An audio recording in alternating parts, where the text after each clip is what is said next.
Dear learners, welcome back again in our today's session. So as you can see that our today's topic is ethical issues in inclusive education. So let's start our today's topic. Basically अगर हम बात करें कि ethical issues जो बाधाएं हैं, जो challenges हैं, कि कौन कौन से ऐसे इश्यूज हैं, इथिकल इश्यूज जो हैं जो आ रहे हैं इंक्लूसिव एजुकेशन में, तो इथिकल इश्यूज का अर्थ है कि जो मोरल चैलेंजेस, जो मोरल चुनौतियां आ रही हैं इंक्लूसिव एजुकेशन को इम्प्लीमेंट करने में, उसकी हम बात करेंगे. सो बेसिकली अगर हम अर्थ की बात करें, मीनिंग की बात करें, तो ethical issues in the context of inclusive education refers to the moral challenges and dilemma that arise when implementing inclusive practices. These issues concern the fairness, justice, and respect for all individuals involved, particular students with the disabilities. Here are some key ethical concepts to consider in inclusive education. यहाँ पर कुछ की aspects या की ethical concepts हैं जिस पर हम बात करेंगे. तो पहला हमारा की कंसेप्ट है equity and equality. Equity and equality को हम एक एग्जाम्पल के थ्रू समझने का प्रयास करेंगे. बेसिकली इक्विटी क्या है? इक्विटी का अर्थ है, हिंदी में इक्विटी को कहा जाता है समता.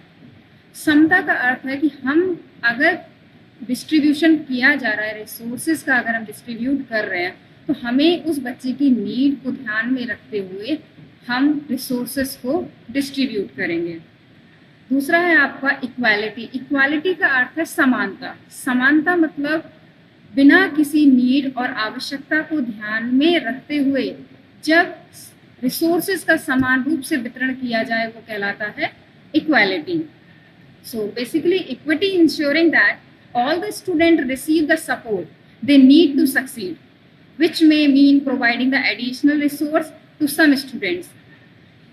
इक्विटी में हम क्या करते हैं कि जो विद्यार्थी हैं जिसको एडिशनल रिसोर्सेज की नीड है, एडिशनल सपोर्ट की नीड है, हम उसको एडिशनल सपोर्ट प्रोवाइड करते हैं. और equality, in equality we treat all the students in the same way without consider the disabilities of the students, which can be a problematic, but if it is ignores the diverse need of students with disabilities. Next आता है आपका allocation of resources. Allocation of resources, जो संसाधन है उसको कैसे allocate किया जाए. तो पहला आता है आपका फेयर डिस्ट्रीब्यूशन. फेयर डिस्ट्रीब्यूशन अर्थात balancing the allocation of limited resources to ensure that students with disabilities receive the adequate support without detracting from the resource available to the other students. अगर हम डिस्ट्रीब्यूट कर रहे हैं resources का तो वो fair होना चाहिए. सभी विद्यार्थियों को उसकी नीड और उनकी आवश्यकता को ध्यान में रखकर प्रदान किया जाना चाहिए. अगर एक विद्यार्थी के लिए जो डिसेबल्ड है उसके लिए अगर ज़्यादा ध्यान देने की आवश्यकता है, उसे ज़्यादा रिसोर्सेज देने की आवश्यकता है, तो हम उस विद्यार्थी को ज़्यादा resources, extra support, additional support उसको प्रोवाइड करें. नेक्स्ट आता है आपका funding. Funding ensuring that funding for inclusive education is used effectively and ethically. हमें ये ध्यान में रखना है कि जो फंड दिया जा रहा है वह क्या उचित प्रकार से इफेक्टिवली यूज्ड किया जा रहा है और इथिकली व्यय किया जा रहा है या नहीं. नेक्स्ट आता है informed consent. Informed consent. Under the informed consent, there are 2 points. The first one is parental consent, ensuring that parents are fully aware about the implication of inclusive education. हमें ये ध्यान रखना है कि जो पेरेंट्स हैं वो फुली अवेयर होने चाहिए इंक्लूसिव एजुकेशन की इम्प्लीकेशन के साथ. उनके बच्चे के लिए, उनके बेटे के लिए या बेटी के लिए किस प्रकार की शिक्षा प्रदान की जा रही है, किस प्रकार के रिसोर्सेज उपलब्ध किए जा रहे हैं, इस प्रकार से पेरेंट्स पूर्ण रूप से अवगत होने चाहिए. नेक्स्ट आता है स्टूडेंट्स ऑटोनॉमी, मीन्स विद्यार्थी स्वायत्ता. विद्यार्थी स्वायत्ता से तात्पर्य है कि respecting the rights of students to be involve in a decision about their education where appropriate. जहाँ आवश्यकता है वहाँ हम विद्यार्थी का सपोर्ट लें. विद्यार्थी की जो राइट्स हैं एजुकेशन को लेके हम उनके डिसीजंस की रिस्पेक्ट करें। नेक्स्ट आता है आपका confidentiality and privacy. Confidentiality and privacy, this is the most important component of ethical concern. The first one is sensitive information. Protecting the confidentiality of students' medical and educational records. हमें ये ध्यान रखना है कि जो बच्चे की, छात्र की जो सेंसिटिव इंफॉर्मेशन है उसको हमें किसी के साथ शेयर नहीं करना है, उसकी कॉन्फिडेंशियलिटी को मेंटेन रखना है। As a teacher, as a parents हमें ये ध्यान रखना है कि किसी भी छात्र की जो मेंटल से रिलेटेड है, एजुकेशनल है, मेडिकल है, किसी से भी रिलेटेड रिकॉर्ड हमें किसी के साथ शेयर नहीं करना है और एक कॉन्फिडेंशियलिटी को मेंटेन करना है। नेक्स्ट आता है disclosure. Balancing the needs to share information with educators and support staff while respecting the privacy of students and their families. अब बात आती है कि जो हमारा अदर स्टाफ है, टीचिंग स्टाफ है या अदर एडमिनिस्ट्रेटिव स्टाफ है, हमें ये कभी कभी आवश्यक हो जाता है कि हम छात्र के विषय में उनसे चर्चा करें, उनसे उसकी बात शेयर करें, उसकी प्रॉब्लम्स को शेयर करें, लेकिन हमें ये ध्यान रखना है कि उसकी जो बैलेंस बनाकर चलना है कि कितनी इंफॉर्मेशन हमें उनके साथ शेयर करनी है। एक स्टूडेंट्स की, एक विद्यार्थी की कितनी इंफॉर्मेशन हमें उसके साथ शेयर करनी है, इस बात का हमें ध्यान रखते हुए कुछ चीज़ों को डिस्क्लोज करना है जहां नीड है, आवश्यकता है। अनावश्यक रूप से हमें किसी भी प्रकार की इंफॉर्मेशन अदर लोगों के साथ शेयर नहीं करनी है। नेक्स्ट आता है labelling. Avoid the labels, that means ensuring that students are not labelled negatively due to their disabilities. हमें ये ध्यान रखना है किसी भी विद्यार्थी को कोई लेबल ना दिया जाए उसकी डिसेबिलिटीज़ को ध्यान में रखते हुए। कोई भी बच्चा इसमें बहुत हीन भावना से ग्रसित हो जाता है अगर हम किसी बच्चे को एक लेबल दे देते हैं। तो ये टीचर की रिस्पॉन्सिबिलिटी है, ये स्कूल्स की रिस्पॉन्सिबिलिटी है कि वो इंश्योर करे कि किसी भी विद्यार्थी को कोई भी लेबल ना दिया जाए, कोई नेगेटिव लेबल ना दिया जाए। नेगेटिव, मेरा फिर अगेन एक रिपीट वर्ड है कि नेगेटिव लेबल ना दिया जाए। नेक्स्ट आता है promoting inclusion. Create an environment of inclusive education, inclusive practices that values the diversity and promote the strength of all students. हमें ध्यान रखना है, हमें ये चीज़ें स्कूल्स के सभी स्टाफ और एडमिनिस्ट्रेटिव स्टाफ के लिए ये ध्यान रखना है कि इंक्लूसिव इन्वायरमेंट क्रिएट किया जाए जिसमें बच्चा की वैल्यू फील करे, वेलकम फील करे और रिस्पेक्टफुल फील करे अपने लिए। नेक्स्ट आता है टीचर प्रिपेयर्डनेस। अब बात आती है क्योंकि टीचर है वो एक बड़ा इम्पॉर्टेंट रोल प्ले करता है। विद्यार्थी का ज़्यादातर समय अपने अध्यापक के साथ ही गुजरता है, तो इसमें हमें ये ध्यान रखना है कि जो टीचर है वो इंक्लूसिव प्रैक्टिसेस में ट्रेंड होना चाहिए, टीचिंग मेथोडोलॉजी में ट्रेंड होना चाहिए। So ensuring that teachers are adequately train to support students with diverse need. जो बच्चे आ रहे हैं, जो विद्यार्थी आ रहे हैं जिनकी विभिन्न प्रकार की आवश्यकताएं हैं, उन आवश्यकताओं की पूर्ति के लिए एक ट्रेन टीचर की आवश्यकता है। तो ये इंश्योर करना है कि वो टीचर जो है वो ट्रेन होने चाहिए। नेक्स्ट आता है support. Support means providing the ongoing professional development and support to teachers to prevent and burnout the ensure effective teaching practices. हमें ये ध्यान रखना है कि जो विद्यार्थी हैं उन्हें किस प्रकार की नीड है, किस प्रकार की एडिशनल सपोर्ट की हमें नीड है, तो हमें उन विद्यार्थियों के लिए वो सपोर्ट प्रोवाइड करना है उनके प्रोफेशनल डेवलपमेंट के लिए। नेक्स्ट आता है आपका balancing individual needs and group dynamics. Under the balancing individual needs and group dynamics there are 2 points. The first one is inclusive practices. That means ensuring that the needs of individual students with disabilities are met without disrupting the learning environment for other students. Balance बनाकर चलना है कि एक जो बच्चा disable बच्चा है या थोड़ा स्पेशल बच्चा है उसकी शिक्षा में और जो सामान्य बालक है उसकी शिक्षा में किसी भी प्रकार का कोई भी विरोध उत्पन्न ना हो।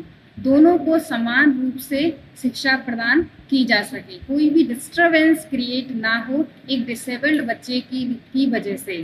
सो ensure that the needs of individual student with disabilities are met without disturbing the learning environment for other students, किसी अदर स्टूडेंट्स का लर्निंग एनवायरनमेंट डिस्टर्ब ना हो। Collaboration, encourage the collaboration and mutual respect among all students to foster an inclusive community। हमें inclusive practices को और बढ़ाने के लिए या इंक्लूसिव एजुकेशन के प्रति अवेयर करने के लिए ये ध्यान रखना है कि हम सोसाइटी के साथ एक म्यूचुअल सपोर्ट के साथ कोलैबोरेट करें। तो इनकरेज करना है हमें कोलैबोरेशन पे एंड म्यूचुअल सपोर्ट पे among all the students.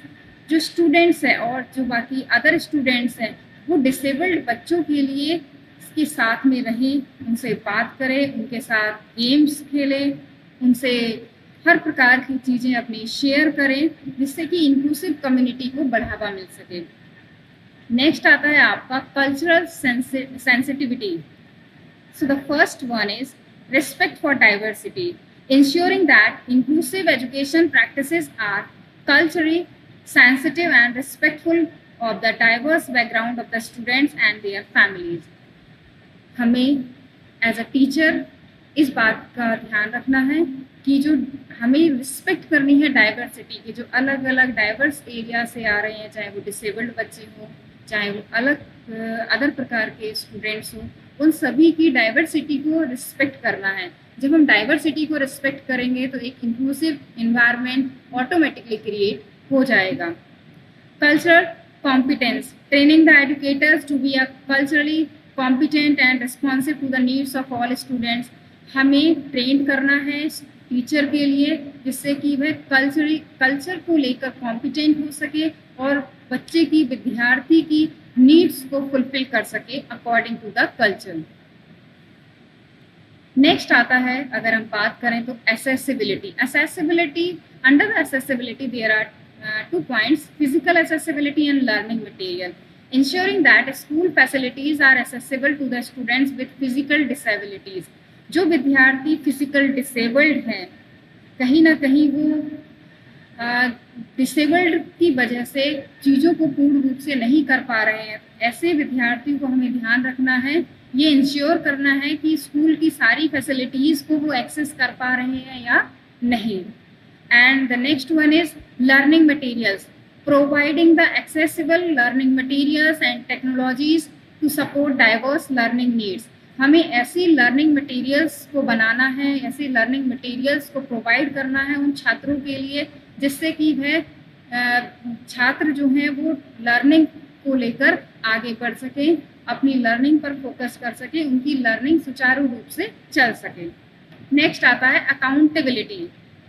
Under the accountability there are 2 points, measuring the success means accountable का अर्थ होता है जवाबदेही होना, कि हम कितना जवाबदेही हैं। फर्स्ट आता है आपका measuring the success, developing a fair and transparent method for evaluating the effectiveness of inclusive education programs। हमें सबसे पहले एक फेयर और ट्रांसपेरेंट मेथड अपनाना है। इंक्लूसिव एजुकेशन कहाँ तक सक्सेस रही, कहाँ तक क्या चैलेंजेस हैं, क्या चुनौतियां हैं जो हम अभी भी फेस कर रहे हैं, उस मेजर्स को और जो सक्सेस को मेजर करने के लिए हमें क्या करना है, एक फेयर और ट्रांसपेरेंट मेथड्स को डेवलप करना है जिससे कि जो शिक्षा, इंक्लूसिव एजुकेशन प्रैक्टिसेस जो दी जा रही है उसको हम इवेलुएट कर पाएँ। नेक्स्ट आता है आपका responsibility, holding our schools and educators accountable for providing the quality education to all students। holding our schools and educators accountable, हमें जो एजुकेटर्स हैं, जो टीचर्स हैं, उनको अकाउंटेबल बनाना है, रिस्पॉन्सिबल बनाना है। They will be the responsible for the teaching learning के लिए वो रिस्पॉन्सिबल हो, वो अपनी जवाबदेही ले कि हाँ इस प्रकार की समस्याएं आ रही हैं और इस प्रकार की समस्याओं को इस तरीके से ख़त्म किया जा सकता है और बच्चे की शिक्षा को सुचारू रूप से, पूर्ण रूप से करा सके।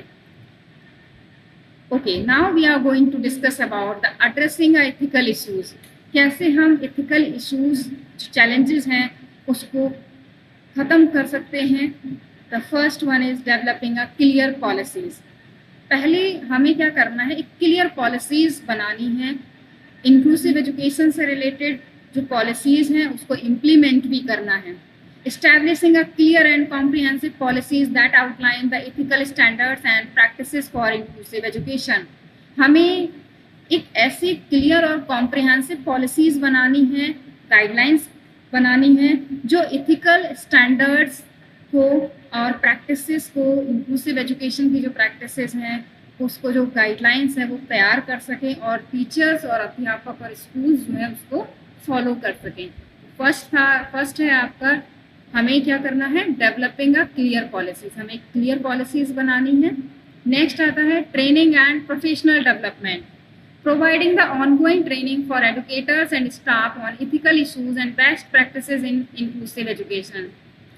हमें विद्यार्थियों के लिए ethical issues and best practices से रिलेटेड ट्रेनिंग प्रोवाइड करनी है कि कैसे हम ये जो इथिकल इशूज हैं, चैलेंजेस हैं, इससे हम कैसे दूर कर सकते हैं। जो समस्याएं आ रही हैं इथिकल इशूज से रिलेटेड, जो बाधाएं आ रही हैं और जो चैलेंजेस आ रहे हैं उसको हम कैसे ख़त्म कर सकते हैं।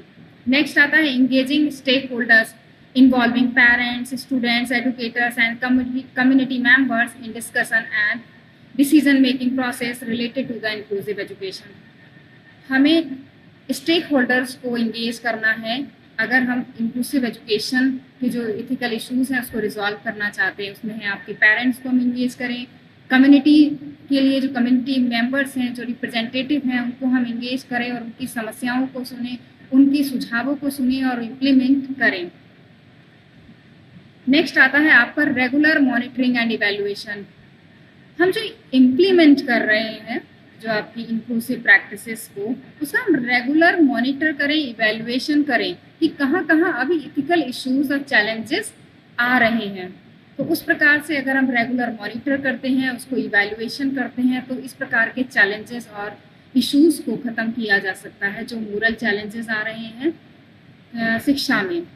Implementing mechanism for regular monitoring and evaluation of inclusive education. Now next one is promoting awareness. Raising awareness about the ethical issues in inclusive education through the campaign, workshop and community programs. हमें awareness फैलानी है, किसके through, campaign के through, जिसके through workshop हो गया, community programmes हो गया, इसके थ्रू हम क्या कर सकते हैं, अवेयरनेस सोसाइटी में फैला सकते हैं। So overall, by addressing these ethical issues thoroughly and proactively, educational institution can create a more inclusive and equitable and respectful learning environment for all the students. Thank you.